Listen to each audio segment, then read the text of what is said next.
중에 하루 중 가장 바쁘게 움직이는 분들이 있습니다. 바로 늦은 저녁부터 새벽 시간대에 일을 하는 야간 노동자분들인데요. 이렇게 야간에 일을 하는 노동자들은 산업안전보건법에 따라 특수 건강진단을 받는다고 합니다. 최근 한국노동연구원의 관련 보고서에 따르면 지난 2021년 기준 야간 노동자들 중 작업 관련 질병 등의 건강 이상 소견을 받은 노동자가 무려 63만 명을 넘는다고 합니다. 무엇보다 건강에 이상이 있다라는 소견이 나온 야간 노동자들의 규모가 해마다 증가하고 있는데요. 첫 특수 건강검진을 시행한 2014년에 비해서 2021년에는 4.5배로 늘었습니다. 어떤 근무 환경과 처우가 밤에 일하는 노동자들의 건강에 이상 신호를 보내는 건지 오늘 첫 번째 뉴스픽에서 자세히 들여다보겠습니다.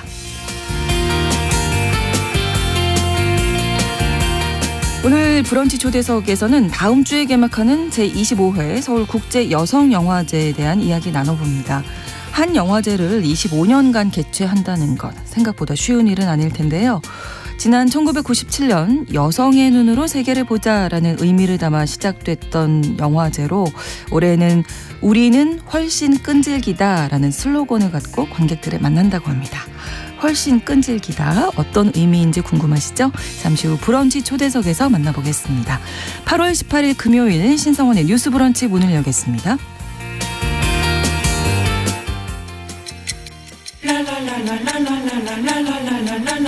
듣고 공감하고 진단합니다. 우리 사회를 바라보는 새로운 시선. 신성원의 뉴스 브런치 뉴스픽. 뉴스 브런치 청취자 여러분과 함께 소통하며 만들어갑니다. 실시간으로는 유튜브로 생방송 보실 수 있고요. 여러분의 의견도 받습니다. 짧은 문자 50원, 긴 문자 100원이 드는 샵 9730, 우물정 9730번으로 문자 보내실 수 있고요. 또 라디오와 콩 앱으로 많은 의견 보내주시기 바랍니다. 금요일의 뉴스픽 장윤미 변호사, 한겨레 신문 박다혜 기자 두 분과 함께하겠습니다. 어서 오세요. 네, 안녕하세요. 네, 안녕하세요. 자, 첫 번째 뉴스픽 야간에 일하는 노동자분들에 대한 이야기 나눠볼 텐데요. 저희가 노동자들의 열악한 근무 환경 여러 차례 이야기 나눴습니다. 샤니 노동자의 끼임 사고를 비롯해서 폭염에 노출된 야외 노동자, 또 콜센터 노동자 이런 이야기들 나눴는데 야간 근로 노동자 일단 그 시간대가 다르게 일을 하다 보니까 맞습니다. 사실 새벽에 나오는 거, 밤늦게까지 일하는 거 다 너무 힘들잖아요. 네. 실태가 어떤지 좀 박다혜 기자 정리해 주시죠. 네, 맞습니다. 이게 사실 앞서 말씀하신 끼임 사고 같은 완전 산재나 네. 폭염 노동자에 비해서 아직 우리가 야간 근로라고 하면은 이게 그렇게 건강에 안 좋은 건가 이렇게 좀 생각하실 수도 있을 것 같아요. 그만큼 사실 한국은 노동 시간도 길고 그렇죠. 야간에 근무하시는 분들도 워낙 많고 이게 예전에는 보통 이제 주야 교대를 하시는 교대 근무자분들, 간호사 같은 분들이나 네네. 아니면은 편의점 직원 이렇게 예전에는 요 정도 선에서 생각을 했다면 요즘에는 사실 워낙 너무 잘 아시다시피 배달 많이 시키시잖아요. 그렇죠. 그래서 새벽 배송들이 택배, 워낙 많이 있다 보니까 그렇죠. 사실 저도 야행성이라서 밤에 되게 늦게 자고 새벽에 늦게 자는 편인데 한 새벽 3, 4시쯤에는 막 이렇게 물건 분주한, 놓으시러 돌아다니는 소리가 되게 들리고 차 배송 왔다 갔다 하는 거 네, 보이고 네, 네. 그러거든요. 그래서 굉장히 계속 이게 늘어나고 있는 추세긴 해요. 근데 그럼 우리가 이 야간 근로를 어떻게 정의할 것이냐라고 이제 봤을 때 네. 그동안 이제 야간 근로에 대한 여러 가지 연구들이 있었는데 한 연구에서는 이렇게 정의를 내렸습니다. 일단 6개월간 네. 밤 12시부터 오전 5시까지를 포함해서 그러니까 밤을 거의 통으로 세시는 거죠. 그러네요.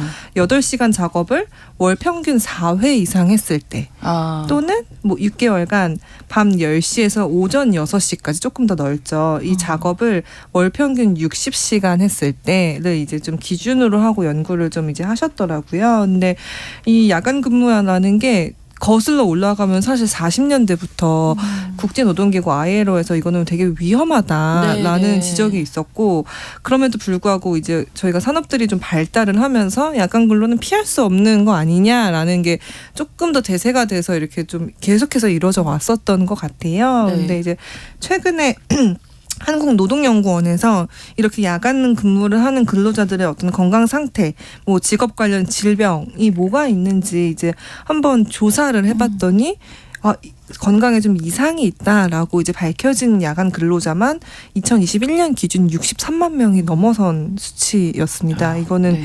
그 야간에 근무하시는 전체 노동자를 115만 7천 명으로 잡았는데 네. 그 중에 거의 절반이 넘죠. 한 55% 그러네요. 가까이 건강이 뭔가 이상하다라는 이런 소견을 받았다고 보시면 될 것 같아요. 네. 근데 이제 문제는 건강 이상 소견을 받은 야간 근로 노동자가 또 계속 네. 늘고 있다. 이게 단순히 느는 차원이 아니라 급증하고 기하급수적으로 는다라는 말이 부족하지 않을 정도더라고요. 네. 일단 여기에는 건강 이상 소견이 나온 야간 근로자 규모를 말씀드리면요. 네. 2014년 한 10년 전쯤에도 적지 않은 숫자였습니다. 14만 142명 이 정도로 집계가 됐었는데요. 네. 2018년에 52만 명으로 급증해요. 늘어내네요. 예.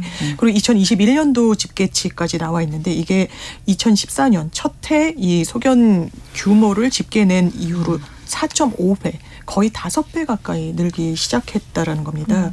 그렇다면 왜 이렇게 야간 근로로 건강에 문제가 있다라는 진단을 받는 노동자들이 늘고 있느냐?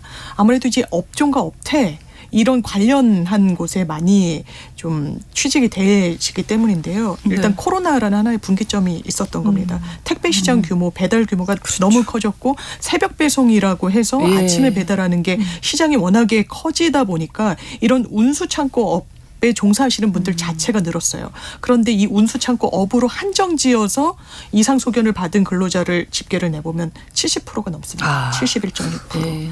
그리고 해외 주식과 관련해서 업무 보시는 분들 많아요. 네, 네. 미국의 주식시장 뭐 이런 부분은 한국이랑 시차가 있으니까요. 완전히 반대죠. 완전히 네. 반대죠. 네. 그러면 새벽 시장 때 완전히 몰입해서 근무를 해야 되는데 이런 해외 주식, 외환 거래의 업무에 종사하는 금융보험업 여기에도 83% 이상의 건강 이상 소견이 나왔는데 아까 말씀드렸다시피 이게 상당히 많은 건강의 문제, 수면 장애뿐만 아니라 우울증, 정신적인 문제까지 야기하고 있고 실제로 산업 현장에서의 안전사고도 급증시키는 요인이어서 이 네. 부분에 대한 대책이 좀 필요해 보입니다. 뭐 저희도 뭐 숙직 같은 거 하게 되면 뭐 태풍이 있었을 때 뭐 맞아. 속보 같은 거 하잖아요. 그럴 때 이제 밤을 새우게 되면 이게 점점 나이가 들어갈수록 그런지 잘 회복이 좀 안 되더라고요. 근데 맞아요. 계속 이런 노동을 하셔야 된다고 생각하면 얼마나 힘드실까 이런 네. 생각이 드는데 이게 야간 노동을 한다는 것 자체가 어떻게 보면 위험을 안고 일을 한다고 볼 수 있겠네요. 맞습니다. 그렇다면.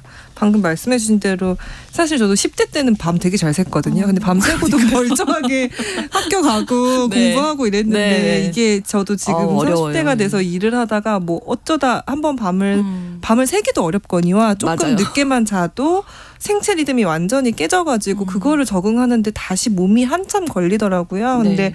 이렇게 주기적으로 계속해서 이 밤낮이 바뀐 분들은 사실 몸이 가장 건강한 거는 사실 해가 지면 자고 해가 뜨면은 그렇죠. 활동을 해야 되는 건데 이 생체 리듬 자체가 무너지고 그러면서 호르몬 체계가 바뀌고 이러다 보니까 아까 변호사님께서 말씀해 주신 대로 수면 장애는 너무 기본적이고요. 그렇죠. 아마 일상적으로 가정에서 생활을 하시거나 일을 하실 때 사실 그 집중력이 떨어지는 경우도 있을 수밖에 없을 거고요. 네. 그래서 전반적인 삶의 질도 떨어질 뿐만이 아니라 뭐 당뇨병, 특히 그리고 심혈관 질환, 네. 이런 경우도 굉장히 안 좋아지고 그래서 사실 암에 걸리시는 분들도 굉장히 많고요. 실제로 제가 아는 선배분 중에 한 분이 이제 암에 걸리셔가지고 이제 후배들한테 당부하는 편지를 써주신 적이 있는데. 아이고.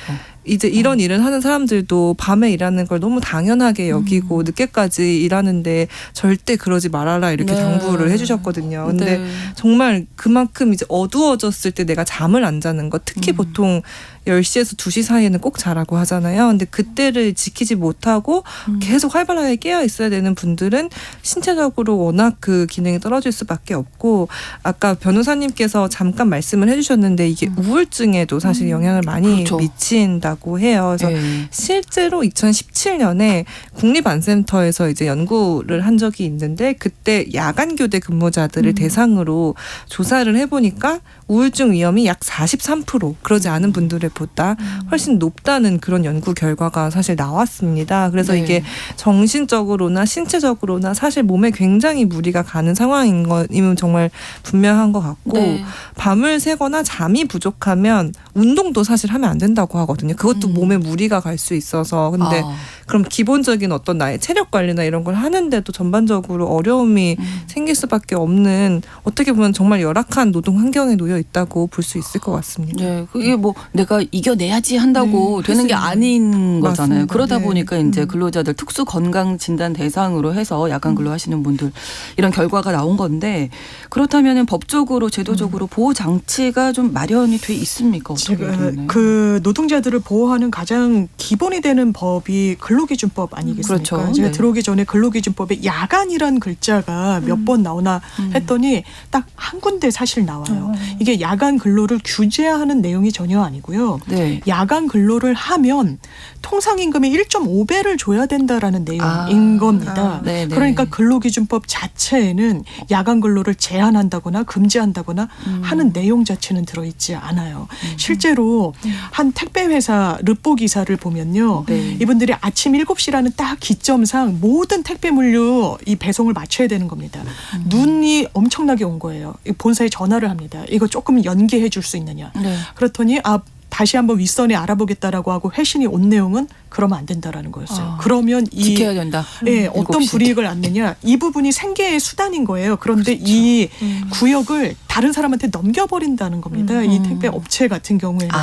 그리고 정말 마음이 아팠던 게 그럼 화장실 가고 싶으면 어떻게 해야 하세요? 네. 우리는 화장실 가고 싶으면 이런 표현 아마 적나라한 표현이지만 우린 망하는 거다. 이렇게 표현을 하시더라고요. 화장실 가는 건 또 사치예요. 심지어 잠깐 차를 세우는데 시동조차 끄지 못한다는 겁니다. 네. 왜? 빨리 맞춰야 되니까요. 이 휴게 시간, 뭐 1시간 식사 시간을 야간 근로라고 하더라도 뭐 보장을 해주는 회사들이 있지만 그 시간에 식사 제대로 못한다라고 이야기를 합니다. 물론 산업안전보건공단에서 교대 작업자의 보건관리 지침이라고 해서 네. 야간 노동자에게는 수면실 설치해줘야 된다. 근무 도중에 수면 시간도 제공해야 된다.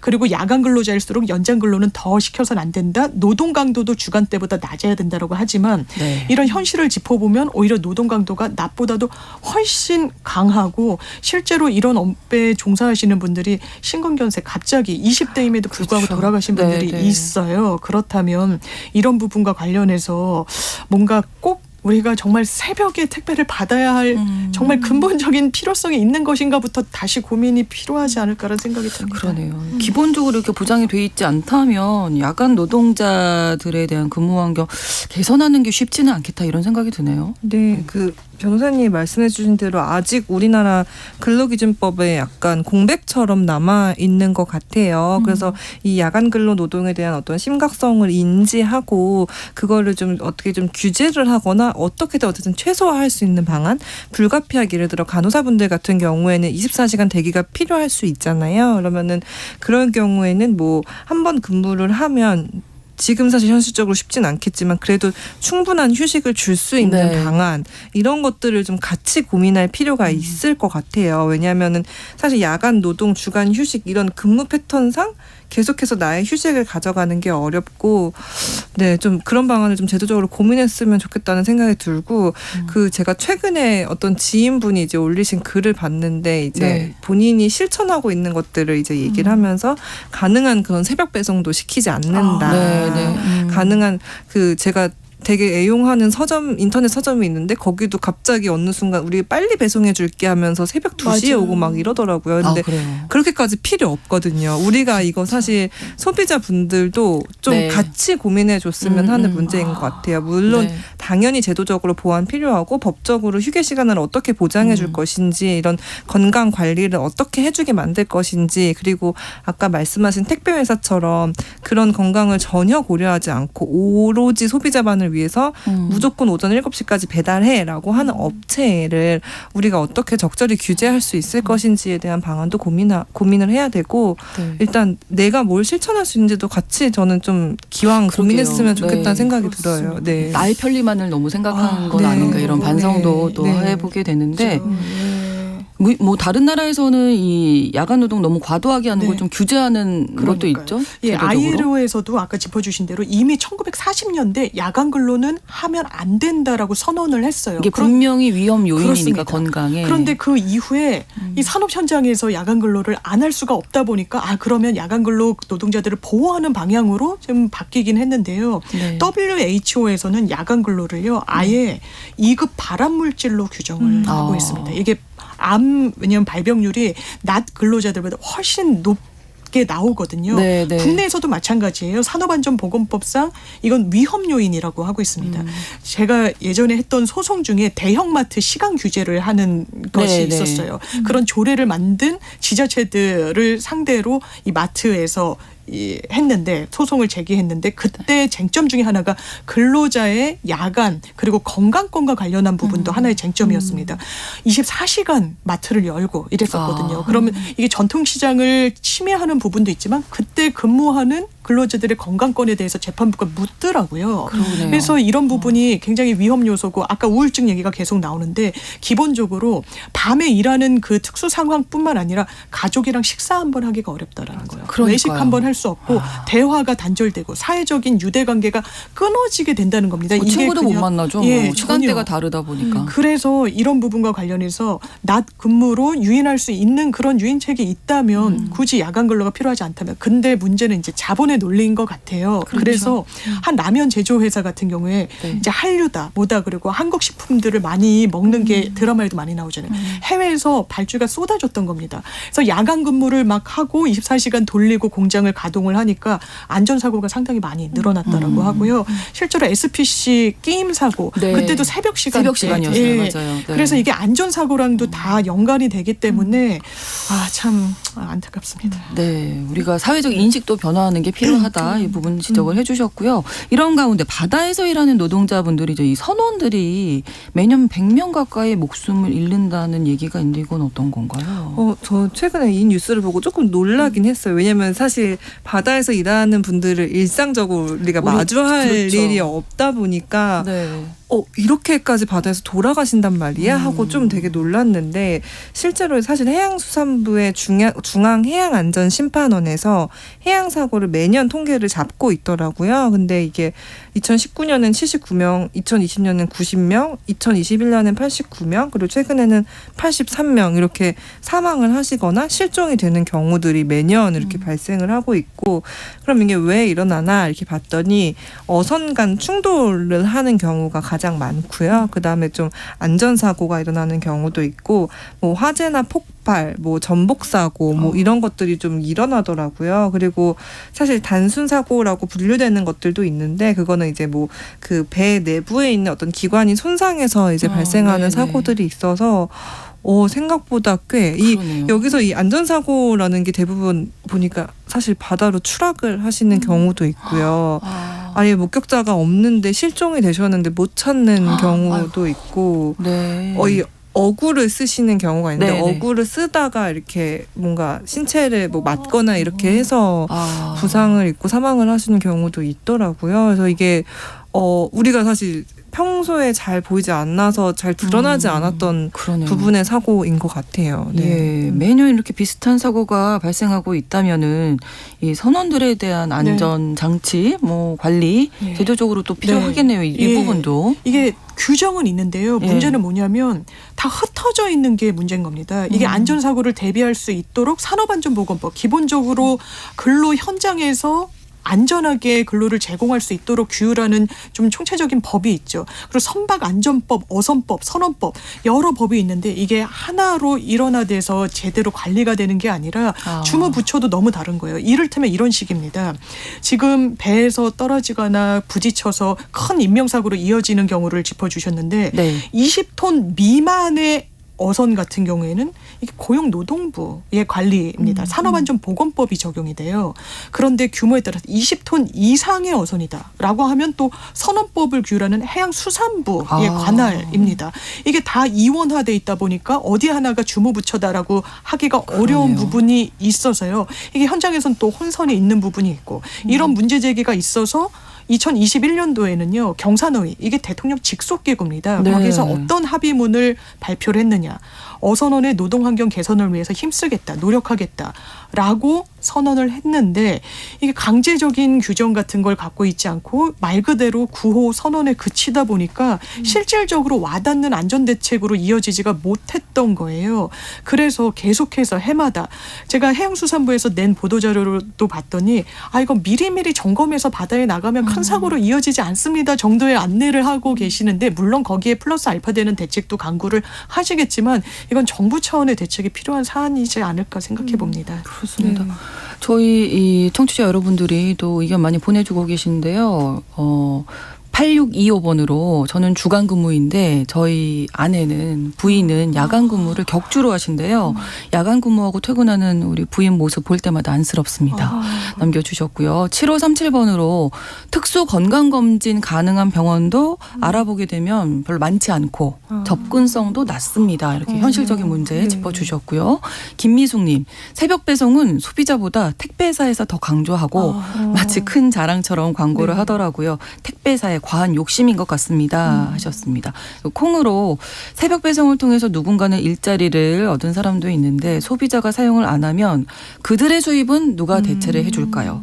환경 개선 필요하지만 무조건적으로 쓰지 않는 게 답은 아닌 것 같습니다. 또 남겨주셨어요. 저희가 이제 인식을 좀 개선해야 하는데 이런 말씀 드려서 이게 일자리 문제하고도 사실 또 관련이 맞습니다. 있긴 하죠. 되게 근데 중요한 네, 부분을 지적을 해주신 것 같아요. 저희가 말씀하신 대로 그 배달업이 확장이 되면서 일자리가 새로 생기고 또 일자리를 취직하신 분들이 계시기 때문에 그 일자리를 건드리면 당연히 그분들의 어떤 수입이나 이런 걸 보존하는 방안도 좀 고민을 해야 될 것 같고 불가피하게 이렇게 이거를 새벽 배송 같은 형태를 돌릴 수밖에 없다면 저는 그 개인의 노동 시간을 줄이고서 결국엔 인력 충원을 해야 되는 문제가 아닌가라는 그런 생각이 들기도 합니다. 조심스럽지만. 그래서 일단은 한 명이 야간 근무를 최소화할 수 있게 하는 방안이 필요하기 때문에 예를 들어 12시에서 새벽 6시까지 이제 한 명이 했던 업무를 그럼 둘이 나눠서 뭐 새벽 3시, 그러니까 3시간씩 이렇게 나눠서 한다던가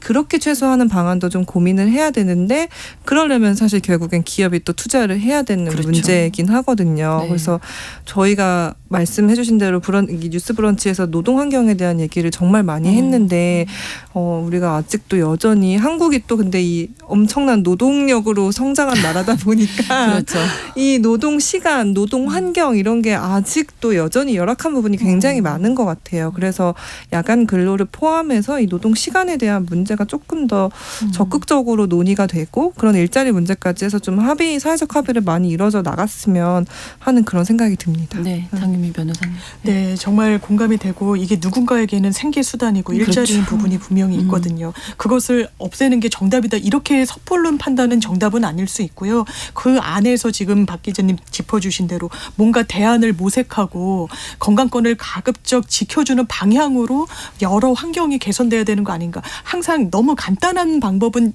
답이 아닐 때가 많더라고요. 그만큼 여러 사회적 함의를 담은 이슈가 아닌가 생각되는 부분이 있습니다. 네. 근데 근로자들이 안전하게 일할 수 있는 환경 마련해야 한다는 거 기본적으로 우리가 너무 다 알고 있는 거고 아무리 강조해도 지나치지 않은데요. 특별히 또 오늘 말씀 나눴던 야간 근로자 또 우리가 체감할 수 없었던 어선원들의 이 근무 환경에 대해서도 좀 다시 한번 생각해보는 계기가 되지 않았나 싶습니다. 자, 서울, 부산 등 전국 대부분 지역에 지금 폭염특보가 내려져 있어서 잠깐 좀 말씀을 드리겠습니다. 오늘날 최고 체감 온도가 35도 내외로 전국적으로 폭염 경보 및 폭염 주의보가 발효됐는데요. 폭염 피해 예방을 위해서 다들 아시겠지만 충분히 물 섭취하시고 현기증, 메스꺼움, 두통 증세 있으시면 시원한 장소 이용하셔서 온열 질환 예방하고 폭염 대비 좀 철저히 하셔야겠습니다. 서울, 부산, 대구, 인천, 광주, 대전 전국 대부분 지역에 폭염 특보가 발효됐다는 소식까지 전해드리겠습니다. 뉴스 브런치 1부 마치고 2부에서 뉴스픽 계속 이어가고요. 11시 30분부터 일부 지역에서는 해당 지역 방송 보내드리겠습니다.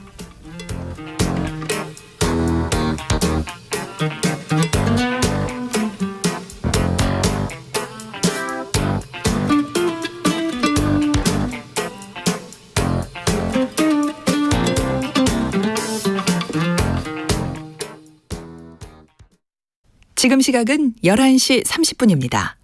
KBS. 여러분은 지금 KBS 1라디오 신성원의 뉴스 브런치를 함께하고 계십니다.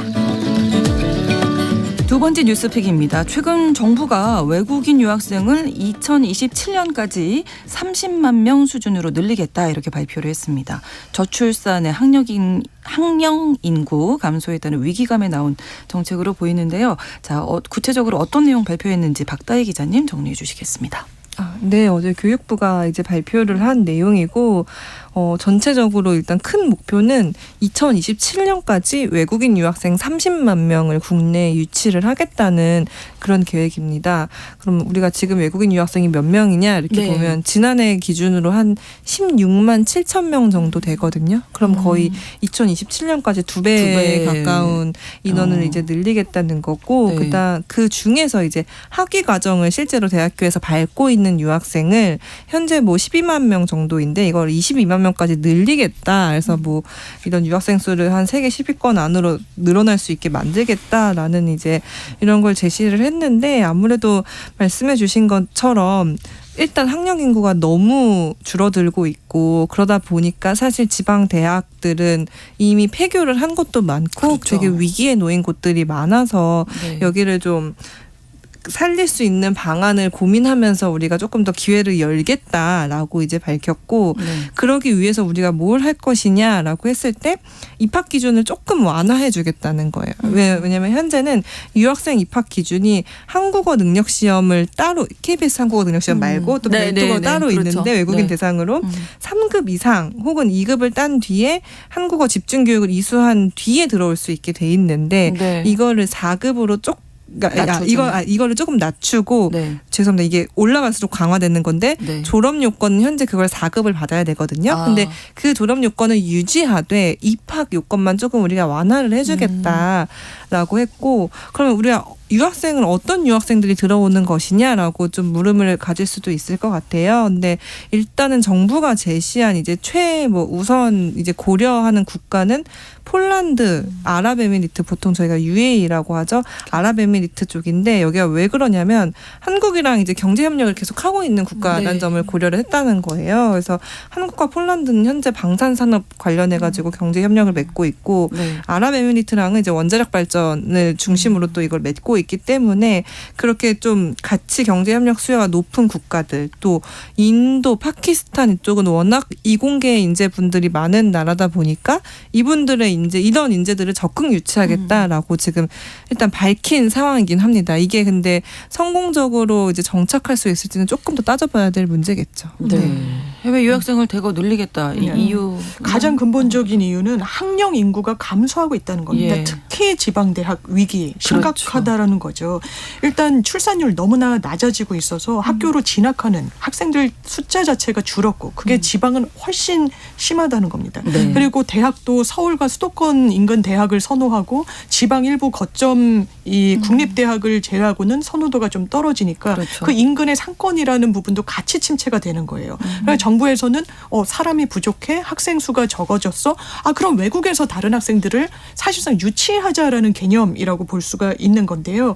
그러면 이게 어떻게 보면 근본적인 해결책은 또 아닐 수도 있겠다는 생각이 듭니다. 사람이 부족하니까 해외에서 모셔오자, 데려오자라는 부분인데, 일단 정부 보관은 지역 경제 활성화에도 일조할 수 있다. 왜냐하면 학생들이 각 지방에서 뭐 기술도 배우고 대학에서 취업 활동을 하면서 먹고 자야 되잖아요. 네. 그러면 이제 뭐 부동산 시장이나 아니면 소비 진작에도 플러스 요인으로 작용할 거다. 그러니까 지방 대학도 살리고 이게 지방 상권도 살리는 이게 윈윈 전략이다. 이게 바로 스터디 코리아 프로젝트라고 명명한 이번 정책의 골자다라고 이야기하는데, 여기에 좀 부과될 단점 같은 거에 대한 고민도 좀 필요해 보이는 시점입니다. 두 가지 관점에서 생각해 볼 수 있을 것 같아요. 첫 번째는 일단 해외 유학생 30만 명 유치가 현실적으로 가능한지, 그리고 두 번째는 그 학생들이 이제 왔을 때 지역 네. 경제 어떤 일원이 돼야 되는 거잖아요. 그게 맞습니다. 가능한지, 네. 더 나아가서 지방 소멸을 그렇게 함으로써 해결할 수 있을지 이 부분일 네. 것 같아요. 너무 그 좋은 지점들을 잘 지적을 해주셨는데요. 일단 좀 이미 벌써 약간 우려의 목소리가 나오는 지점들은 있더라고요. 왜냐하면 아까 말씀드린 대로 한국어 능력 시험 요건을 완화를 했어요. 네. 근데 원래도 사실 3급이었는데 그 3급 정도가 이제 실제 그 유학생들한테 물어보면 약간 유치원 아이들 수준의 소통 능력이라는 거예요. 네. 그러니까 우리가 어떤 마트나 슈퍼마켓에 물건을 사러 갔을 때 이거 얼마예요? 이렇게 물어보는 그런 일상생활의 회화 수준인데 네. 이걸 우리가 대학 교육을 들을 수 있을 정도의 언어 능력이 될 것이냐 그런 거에 대한 좀 우려가 이미 나오고 네. 그들이 왔을 때 그러면 어떤 우리가 지방대학교든 지금 위기에 놓인 여러 학교들이 그들을 만족할 수 있는 영어 수업을 제공할 수 있을 것이냐라는 것도 좀 따져봐야 현실적으로 따져봐야 될 문제죠. 그들의 만족도를 위해서라도. 네. 근데 사실 그러니까 이미 오신 분들 중에도 막상 여기 왔더니 교환학생으로도 왔더니 한국어로 수업을 하더라. 그러면은 사실 교환학생분들은 그걸 듣기가 어려우니까 그렇죠. 그런 점에 대한 불편함을 호소하시는 분들도 있고 아까 말씀드린 대로 일단 우리가 학령 인구가 부족한데 학령 인구뿐만 아니라 인구 전체가 이제 없어지고 있으니까 지방 소멸을 굉장히 우려하고 네. 이 계획도 결국에는 유학생 도입하는 것과 관련해서 계속 이민 얘기도 계속 나오고요. 그렇죠. 이제 외국인 가사 근로자까지 뭐 데려오겠다 이런 얘기들이 계속 나와서 아마 이제 한국은 이제 단일민족 국가라는 그런 거에서 저희가 진짜 많이 벗어나야 되고 아마 적극적으로 계속 인구를 유치할 수밖에 없는 현실적인 문제가 있는데 네. 그럼 이렇게 데려온 유학생들이 결과적으로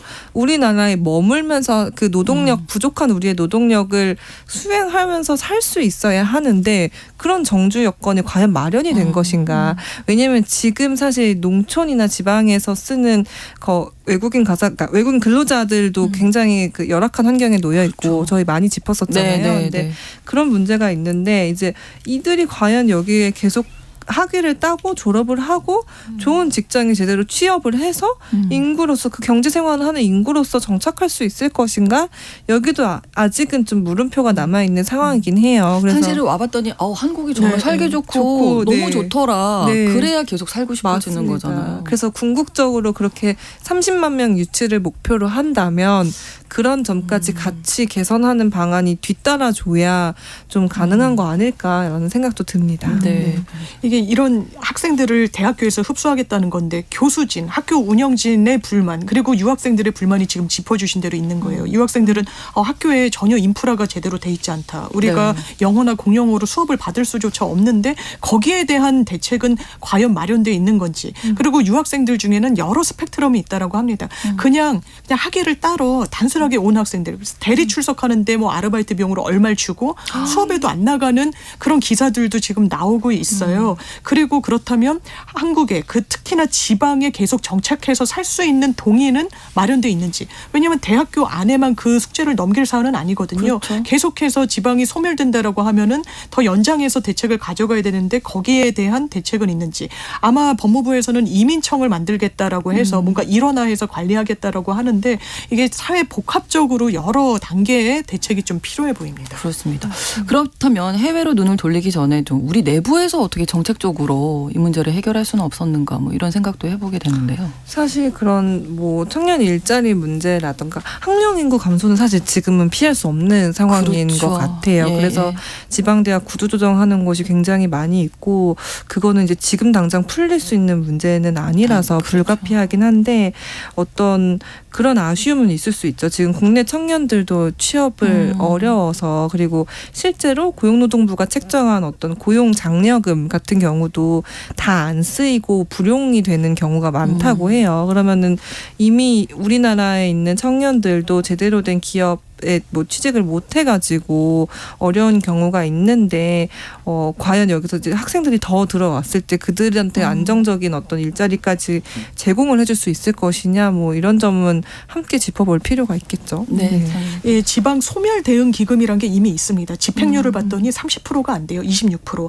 이거는 노력을 하지 않았다기보단 집행할 대상 자체가 상당히 시장이 좁아서 그럴 것 같고 저는 외국에서 학생들을 데려오는 것도 고민을 해봐야 되겠지만 그렇다면 국내 인구를 지방으로 갈 수 있도록 하는 그런 그렇죠. 유인책들 네, 이를테면 네. 대학 간 서열화 이런 부분에 대한 어떤 조정 이런 고민도 같이 하는 것이 맞는 것 같습니다. 네, 앞으로 또 우리 사회가 풀어야 할 숙제가 아닌가 싶습니다.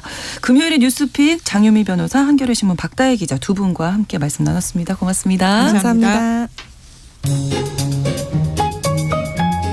신성원의 뉴스 브런치는 여러분과 함께합니다. 짧은 문자 50원, 긴 문자 100원이들은 샵 9730, 무료인 콩앱과 일라디오 유튜브를 통해 참여해주세요.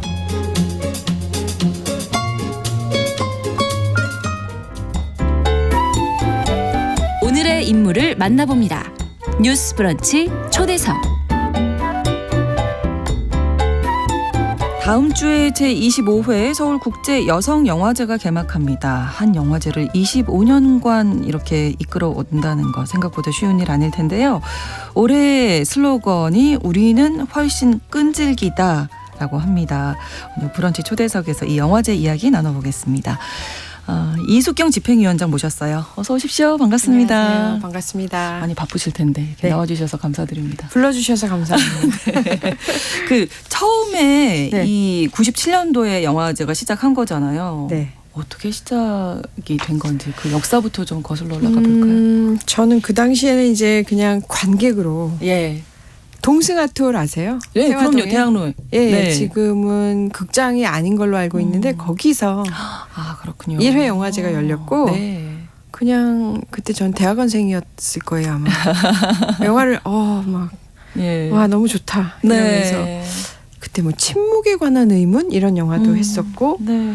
1회 개막작이 그 박남욱 감독님의 미망인이었어요. 아. 예, 그런 영화를 상영했고 많은 여자들이 막 거의 줄 서 있고 막 가면 다 만날 수 있었어요. 예, 이 예. 영화 쪽에 계신 여성분들 뿐만 아니라 관련되신 많은 분들이 네, 그때는 왜 관심- 무쿠지나 개간지도 많았던 시대고 맞아요. 네, 네. 무슨 스터디도 많고 이랬는데 그렇죠. 거기 가면 그냥 다 있는 거예요. 아. 그 또래 세대 여자들이 아. 그런 일종의 축제였어요. 그러니까 25년 전 그 즈음에 그러니까 영화 스터디 진짜 이런 것도 뭐 학회 시작되는 단계죠. 동아리 그쵸. 뭐 이런 부분 정말 많았고 관심들도 그렇죠. 많았던 그때는 뭐 세계문학이라든가 이매진 뭐 무크지의 그렇죠. 시대였고 예, 예. 텍스트의 시대였는데 영화가 막 이제 꽃을 피우던 시대였고 영화라는 새 언어에 열광하면서 그렇죠. 막 모여들었던 아. 거의 장난 아니었어요. 이게 여성 영화제라고 해서 다 여성들이 제작한 건 아니잖아요. 대부분 여성 대부분은 감독들 네. 영화가 틀어지는데 가끔 네. 이제 남성 감독이나 제작자 분이나 뭐 이렇게 함께 하는 경우도 꽤 있으시고요. 있습니다. 네. 예, 예. 올해도 2편이나 있어요. 아 그렇군요. 예, 한 편은 저희가 편이나? 한국 양성평등교육진흥원이랑 같이 협업하는 예. 필름 앤 젠더라는 시스템이 있는데 거기 네. 남자 감독의 영화가 처음으로 오. 예, 출품됐고 당선이 예, 예. 됐고요. 네. 그다음에 아직 결정은 나지 않았지만 피치 앤 캐치 이라고 음. 굉장히 오래되고 유명한 이제 제작 지원 제도가 있는데 네. 거기 어제 제가 현장에 잠깐 갔었는데 백승빈 감독님이라고 굉장히 유망주 감독님이 열심히 네. 피칭하고 계시더라고요. 그렇군요. 예, 잘 됐으면 좋겠는데 결과는 뚜껑을 열어봐야 아, 합니다. 그렇군요. 예. 현장에 가시면 아실 수 있습니다. 네. 자, 올해 슬로건이 우리는 훨씬 끈질기다라고 정하셨어요. 이게 어떤 의미인지 궁금했습니다. 이 슬로건 때문에 네. 해마다 이 고민이 많은 많으시죠? 이 워딩 만드는 거 너무 힘들잖아요. 예, 예. 네, 잘못하면 구려지고 이게 나오기까지가 정말 어려웠어요. 근데 그렇죠. 몇 가지 후보가 있었는데 네. 처음에는 이 슬로건이 후보가 아니었어요. 뭐지? 생소하고 그러다가 어떤 분이 이거를 윤가은 감독이 네. 이제 트레일러를 하러 왔다가 우리 후보 중에 이런 게 있어라고 있어요라고 말하니까 이거에 딱 꽂히신 거예요. 그냥 이 말을 들었는데 왈칵 위로를 받은 느낌이에요. 그러니까 주어가 우리라는 우리는. 것도 너무 좋고 아. 우리는 훨씬 예. 네가 지금 지치고 힘들지만 네가 생각한 것보다 너는 훨씬 끈질기고 뭐 잘할 수 있을 거고 네, 네. 너 애썼고 뭐 이런 게 다 포함된 게 끈질기다라는 말로 들린다고 하는데 네, 네. 그 말을 들으면서 저는 저희 사무실이 망원시장 근처에 있어요. 예. 여성영화제 사무실이. 네. 오가면서 시장을 지나가는데 뭐 나물 파는 할머니, 두부 파는 아저씨 다 계시잖아요. 그 사람들 얼굴이 딱 떠오르면서 이게 되게 좋다. 이 슬로건을 어디 붙여도 네. 어울린다. 그리고 누군가가 저한테 야 힘내 괜찮아 이러면은 좀 짜증이 날 것 같아요. 안 그래도 힘내고 있는데 무슨 힘을 더 힘내라고? 너무 이렇게. 힘들어. 뭘로 자꾸 하라고 하지 마 이런 느낌인데 네. 야, 우리는 훨씬 끈질겨. 그리고 옆에서 그냥 아이스크림 하나씩 같이 먹을 수 있다면 네. 좋지 않나? 영화제가 그런 분위기면 좋지 않을까? 뭐 그런 생각을 했고 예. 자꾸 읊조리면요. 네. 부르면 부를수록 기분이 좋아지는 슬로건이에요. 그래서 그 이달 초에 열렸던 기자 간담회에서도 그런 말씀하신 거군요. 네, 그냥 그 힘내자 이거보다 훨씬 나은 것 같아요. 네, 끈질기다 이렇게 읊조리자. 네, 이게 더 우리는 위로가 된다. 되죠. 우리는 훨씬 끈질기다. 이렇게. 예. 집행위원장 맡고 계시지만 원래 감독님이시잖아요. 그러게요. 예. 제가 왜 여기서 이렇게 하고 있는지 가끔 현타가 와요. 예. 예. 처음에는 관객으로 25년 전에 왔다가 몇 년 후에는 감독으로 이제 대접받는 사람이 되는 거죠. 네. 이제 손님으로 왔다가 지금은 이제 제가 상 차리는 사람이 된 거예요. 그래서 영화제의 여러 면을 25년에 걸쳐서 본 셈이죠. 그러니까 예. 영화제와 함께 하셨다. 그렇죠. 거의 역사를 다 알고 계신데 그렇죠. 각각의 입장에서. 그렇죠. 방송국도 그렇잖아요. 네. 이렇게 방청객으로 왔을 때는 줄 서서 막 기다리다가 네. 뭐 출연진으로 있을 때는 또 다른 떨림이 있을 건데 뭐 이렇게 기계 만드시는 분이나 혹은 위에서 기획하는 사람의 입장에 그렇죠. 더 전혀 다른 걸 보듯이 네. 1터와 3터로서의 영화제를 요새 경험하고 있어요. 관객들과 영화를 위해서 매일매일 또 이렇게 25년이나 했다고? 그러니까요. 이러면서 예. 이 영화제 개막하면 또 개막식 사회자에 대한 관심도 많던데 일단 변영주 감독님이 뭐 우리나라 대표하는 여성 감독님이시잖아요. 12년 연속 네, 사회를 대단해요. 맡으시고 이제 남성 사회자가 처음으로 함께 하는데 봉태규 씨. 봉태규 씨니까 하시는 거예요. 어떤 의미인가요? 예, 우리가 이제 처음에 25년 전에 여성 영화제에서 영화를 봤을 때 네. 그 시절의 여성주의, 뭐 페미니즘 이런 거에 이제 사람들이 마음을 열기 시작한 이유는 여자들이 네. 제일 많이 들었던 얘기가 난 엄마처럼 살고 싶지 않아. 예. 뭐 이런 얘기들이 있었어요. 근데 최근에 제가 몇 년 동안 이게 남자들의 어떤 그 상태를 보면 네. 그 남자들을 둘러싸고 있는 맨박스, 네. 그 젠더의 어떤 역할 규범 같은 것도 굉장히 단단하잖아요. 그렇죠. 예, 그거에 대해서 성찰하고 그렇게 살지 않고 싶어하는 남자들의 자기 목소리가 되게 커진 것 같아요. 그런 것들은 서로 연결할 수 있다고 보거든요. 네. 예, 네. 같은 맥락에서 네. 어떤 한 존재가 자기다움, 자기 삶의 결을 열심히 찾아가는 맥락, 네. 그 점에서 같이 대화할 수 있지 않을까라고 생각하고 예, 그 그분이 주인공으로- 봉태규 씨군요. 그럼요. 이번에 나온 책도 그런 책이더라고요. 보니까 네, 괜찮은 네. 어른이 되고 싶어서. 그래서 자기가 어떤 한 개인으로서 네. 배우 겸 작가라는 직업인으로서 그리고 누군가의 남편이면서 아버지이면서 또 한 사람이 봉태규라는 인간이잖아요. 그렇죠. 예, 그런 사람으로서의 고민. 그러니까 뭐 남자다워야 돼. 이것만 하는 게 아니라 거기에 얽매여서 그런 사람이 되려고만 네. 하는 윗세대랑 다른 정체성을 갖고 있고 네. 그래서 같이 대화할 만하다. 서로 생각을 주고받으면 좋지 않을까? 뽑히셨네요. 그렇죠. 네. 근데 너무 흔쾌히 또 응해주셨어요. 예. 또 변영주 감독이랑 둘이 절친이라 예. 너무 합이 잘 맞을 거고 좀 기대됩니다. 기대가 돼요. 대맛이. 저도. 예. 자, 그러면 올해 영화제에서 뭐 역대 최대 규모라고 일단 들었습니다. 몇 편의 영화를 만날 수 있게 되는 건가요? 사실 그 역대 최대 규모가 말을 하면서도 좀 걸리긴 해요. 내년에 또 이게 될지 안 될지 모르겠고. 아이고 1257편이 되게 많이 왔어요. 1251편이 와서 1000편이 넘었군요. 이 중에서 이제 골라 50개국에서 왔고 그래서 네. 저희 그 황혜림 손신의 두 분 프로그래머가 눈이 빠지도록 영화를 고르고 셀렉하셨는데요. 네. 이 편수도 중요하지만 사실 그 우리나라도 여성 감독들의 그 이야기, 네. 스토리 만드는 능력과 이런 것들이 되게 이제 많고 다양해졌고 그렇죠. 깊어졌잖아요. 그렇죠. 세계적인 추세예요. 그래서 영화 만드는 여성들이 되게 많아졌고 좋은 영화들이 많다. 네. 고르느라고 힘들었다. 네. 이 라는 중에서 말씀드리고 싶어요. 1000편이 넘었는데 131편 뽑았습니다. 네. 소중한 영화들이. 그러네요. 네. 많은 분들 기다리고 있을 텐데요. 네. 영화제 특히 개막작이 미국의 쇼잉업이라는 작품인데 네. 어떤 작품일까요?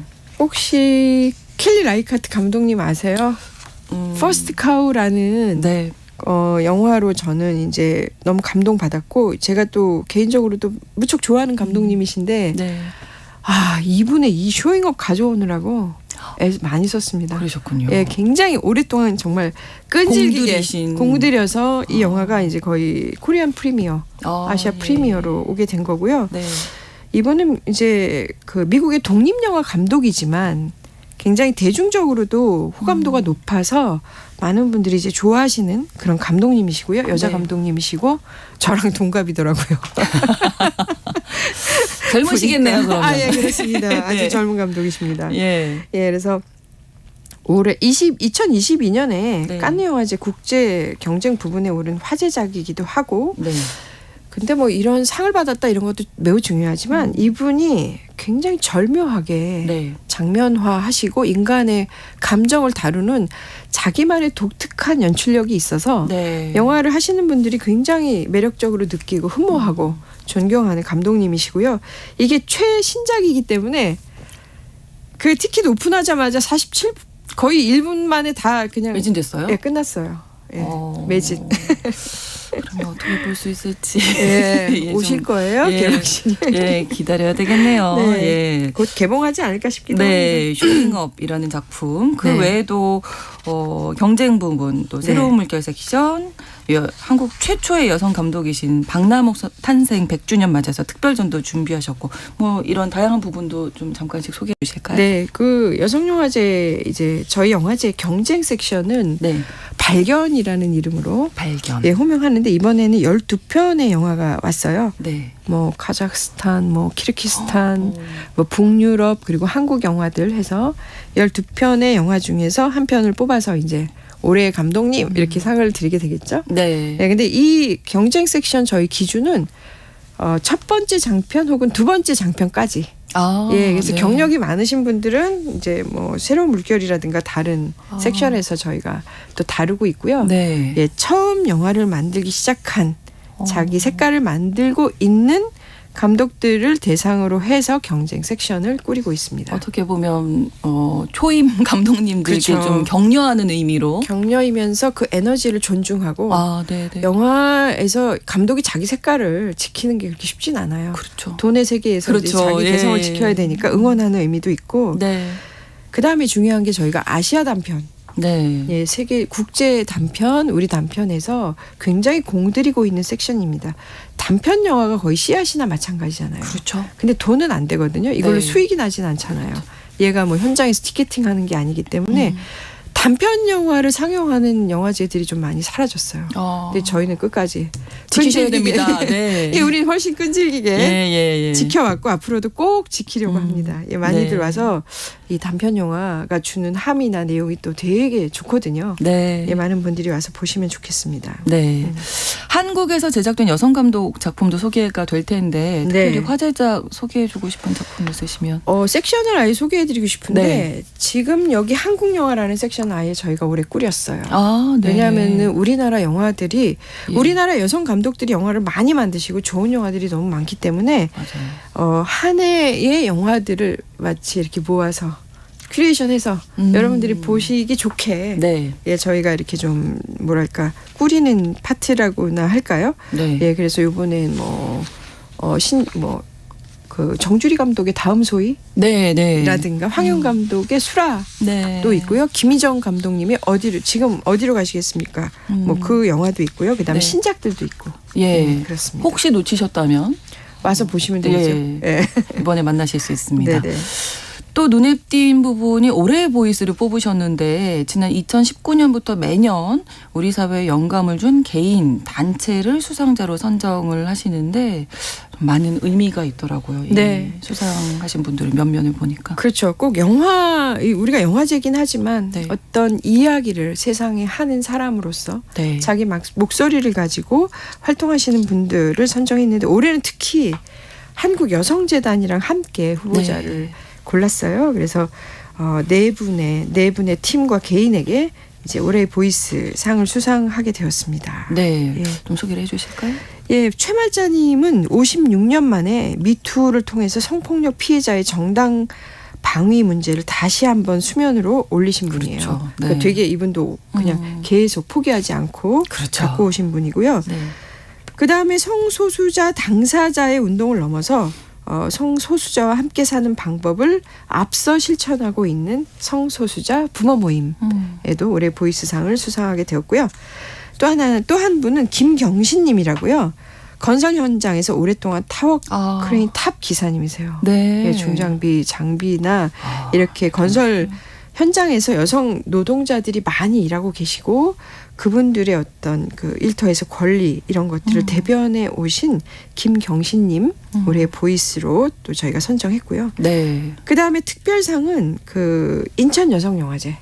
네, 네. 이번에 이제 어떤 검열과 네. 그 어떻게 보면은 그걸 영화 배제를 요구한 검열에 그렇죠. 굴하지 않고 시민들의 영화 볼 권리 이것을 지켜내신 인천 여성영화제에게 이제 저희가 올해의 보이스 네. 수상해드리게 되었습니다. 예, 역시 그 올해의 보이스도 슬로건에 맞게 훨씬 끈질기게 지켜오신 네. 분들께 네. 많이 수상이 그렇게 가는 됐네요. 예, 우리 사회가 우리가 살아가면서 목소리를 내야 한다. 영화를 통해서 또 정말 목소리를 통해서 내야 한다 이런 생각하게 되는데 끝으로 이 영화제 좀 많이 오십시오 이런 한 말씀 남겨주시면 좋겠습니다. 아니 요새 보니까 네. 음악도 네. 그 신성원님도 좋아하는 음악 장르 플레이리스트 같은 걸 이렇게 네, 킵해놓고 계시죠. 그럼요. 하나하나 네. 고르기 힘들잖아요. 그렇죠. 예. 그래서 저는 이제 이 영화제가 여러 의미가 있어요. 축제에다가 뭐 이벤트도 있고 그러는데 일종의 큐레이션이 아닐까? 네네. 다양한 삶의 장면, 네. 동시대에 사는 전 세계 지역의 여자들의 이야기가 오잖아요. 네. 그리고 연령대도 다양하고 계층이나 뭐 여러 형태의 삶의 장면들을 모아놓은 네. 저희가 가서 한 번에 정성스럽게 예. 볼 수 있는 지도를 보는 거죠. 여행이죠 예. 일단. 그래서 한 번쯤은 네. 길게 날짜 잡아서 네. 휴가 간다 생각하고 몸을 던지시면 어떨까 싶어요. 좋습니다. 우리 또 보시면 제25회 좋을 것 같아요. 서울 국제 여성영화제 이숙경 집행위원장과 오늘 말씀 나눴습니다. 고맙습니다. 감사합니다. 신상원의 뉴스브런치 다음 주 월요일에 다시 인사드리겠습니다. 고맙습니다.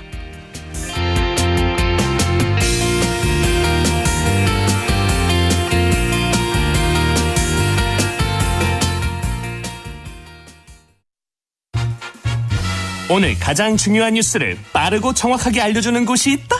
시사 맛집 KBS 1라디오